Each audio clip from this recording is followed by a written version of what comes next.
Hello everybody, welcome back to another little mini lesson with me, Maya.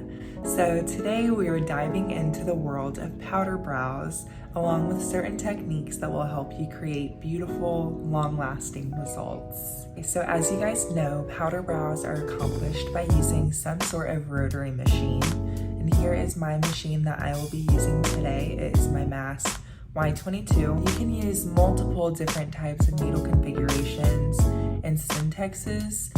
However, I do really recommend using a 10-1 RL. Using a 10 RL will allow you to stay precise with the pigment that you implant, as well as keep your results light and airy. Building your color as you work with your powder brow, as well as any other PMU service, is key whenever achieving optimal results. As I mentioned, I have my machine here. I have my 1 RL needle, so let's go ahead and get into it. So whenever you first start creating your powder brow, the first thing that you need to have down is your outline. If you don't have a strong outline, then you don't really have a strong base for your brow.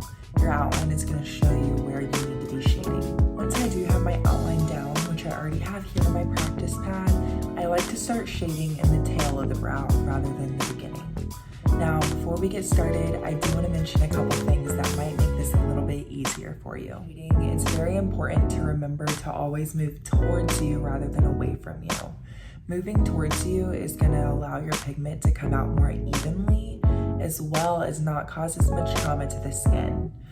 Another thing I want to add is you want to make sure that you're picking up your pen whenever you go back to start another pass. If you're not picking up your pen and you're just working back and forth, that's going to cause a lot of trauma and cause a lot more saturation in your brow. Another thing I want to mention is that a slower machine speed and slower hand movement will allow you to get a more flawless result. I'm going to demo for you how my work looks whenever I'm moving slower with a slower machine speed versus moving faster with a faster machine speed.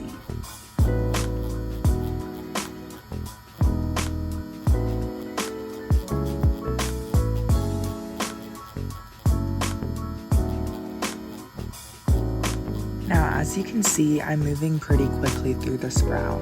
I don't suggest using a high speed or high hand speed because it can leave your work blotchy, give oversaturation, and your pixels may not be as light and airy as you want them to be.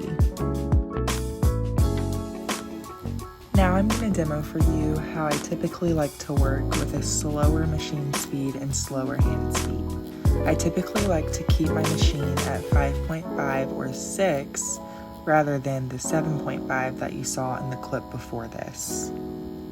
You can really notice how much more even my work is coming out, as well as how light and airy it is. You typically want your first pass to be light and airy so you can build from it in the future.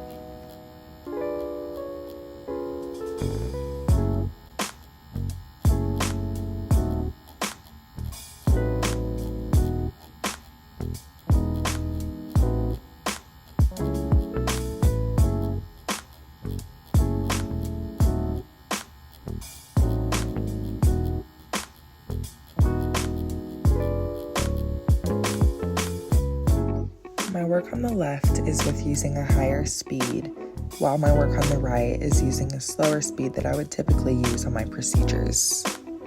Now my last tip for you and rule of thumb is the 80-20 rule. With the 80-20 rule, basically what you want to do is cover a full 80% of the pass that you just did. So this means after you do a pass, you're only going to move 20% down and cover in the remaining 80%. Okay, so now that we've kind of went over all the basics, let's go ahead and bring it to life and start practicing on our brow.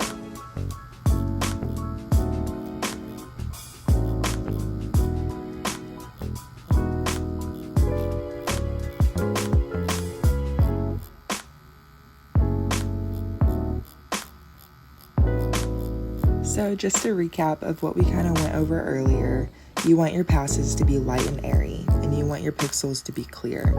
This is going to allow your results to be more flawless and easier to build off of and blend in together.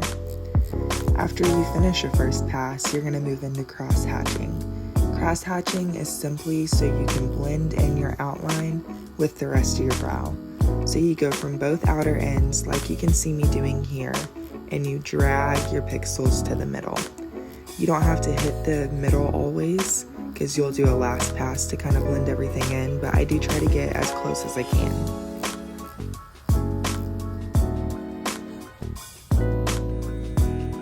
After you complete your cross hatching, you really only have to do one more pass depending on how light or dark your client wants their brows. In my last pass, I like to focus on the areas that are a little bit lighter or the areas that need to be blended together a little more.